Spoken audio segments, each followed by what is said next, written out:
আমি চিন্তা করছি এটা, ওয়াল্লাহি। চিন্তা করেন আপনার জীবনে যখন থেকে আপনার ভালো মন্দ বোঝার ক্ষমতা হয়েছে, ঠান্ডা মাথায় রিকল করার চেষ্টা করেন আপনার মেমোরিকে, যে আপনি কি কি বড় বড় পাপ করেছেন। পারা যাবে?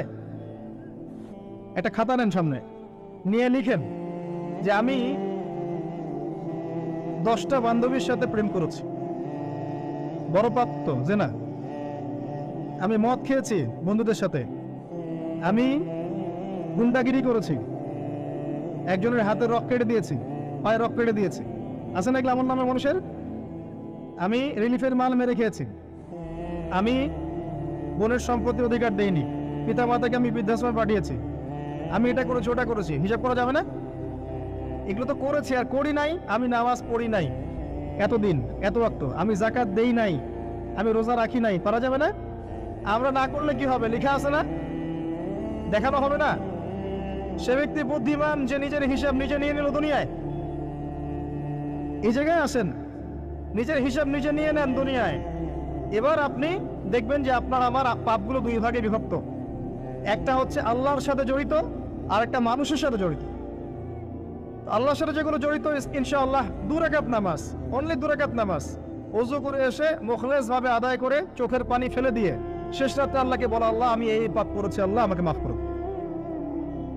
আল্লাহ রাব্বুল আলামিনের জন্য এটা মুহূর্তের ব্যাপার, আপনার সমস্ত পাপকে আল্লাহ পাক নেকি দিয়ে পরিবর্তন করে দিবেন ইনশাআল্লাহ। সূরা ফুরকানের শেষের দিকে আছে, ইল্লা মান তাবা ওয়া আমানা ওয়া আমিলা আমালান সালিহান ফাউলাইকা ইউবাদদিলুল্লাহু সাইয়্যাতিহিম হাসানাত। যারা তওবা করবে, ঈমান নিয়ে আসবে এবং আমলে সালেহ করবে, আমি আল্লাহ তাদের সমস্ত গুনাহগুলোকে নেকি দিয়ে পরিবর্তন করে দিব ইনশাআল্লাহ। আর এক শ্রেণীর পাপ পাবেন, সেটা হলো বান্দার সাথে জড়িত। এটা আল্লাহর কাছে মাফ চেয়ে লাভ নাই। আমাকে এসে বলতে হবে, ভাই আপনাকে গালি দিয়েছি, মাফ করে দেন। আমার আপনার কাছে গিয়ে বলতে হবে, ভাই আপনার গীবত করেছি, আমাকে মাফ করে দেন।